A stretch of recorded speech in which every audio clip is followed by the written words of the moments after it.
গত 5-6 বছর তারও আগ পর্যন্ত ঈদ ছাড়া আসলে কোনো ছবি রিলিজের কোনো আয়োজন দেখি না।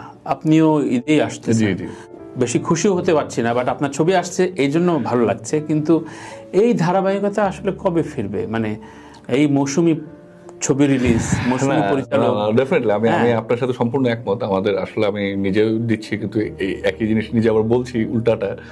এখন আসলে আমার হাতে সুযোগ এসেছে, আমি ঈদে একটা ছবি মুক্তি দিয়ে সফলতা পেয়েছি। তো আমার তো এটা অন্যায় কিছু না যে আমি পরের বছর আবার ঈদে একটা ছবি মুক্তি দিয়ে সেই দর্শকদের সাথে আবার যুক্ত হতে চাইবো। তো সেটা তো আছেই, কিন্তু আমাদের দেশের ওভারঅল ছবির জন্য আসলে আমার মনে হয় এটা ভালো না কোনোভাবেই। কারণ আমাদের রেগুলার ছবি দিতে হবে। কারণ বিশেষ করে হল মালিকদের সাথে আমি যখন কথা বলেছি, বা তারা বারবার আমাকে বা আমার মতো হয়তো অনেকে অনুরোধ করেছেন যে আপনারা নন হিট ছবি রিলিজ দেন, দরকার হলে ওনারা আরো সহযোগিতা কিভাবে করা যায়, মানে সেরকম আছে আর কি। কারণ একটা জিনিস খেয়াল করে দেখেন যে আমাদের ছবির যদি আমাদের ইনফ্রাস্ট্রাকচার যদি আরো ভালো হতো, মানে আরো সিনেপ্লেক্স বা এরকম যদি আরো বেশি থাকতো, তাহলে কিন্তু আমাদের ছবির ব্যবসা আরো অনেক বেশি হতো, মানে বাণিজ্যিকভাবে আরো অনেক বেশি সফলতা লাভ করতো। কারণ বাংলাদেশের বেশিরভাগ জায়গায় আসলে ভালো সিনেমা হলই নাই যেখানে গিয়ে দর্শক ছবি দেখতে পারবে, কিন্তু চাহিদা আছে।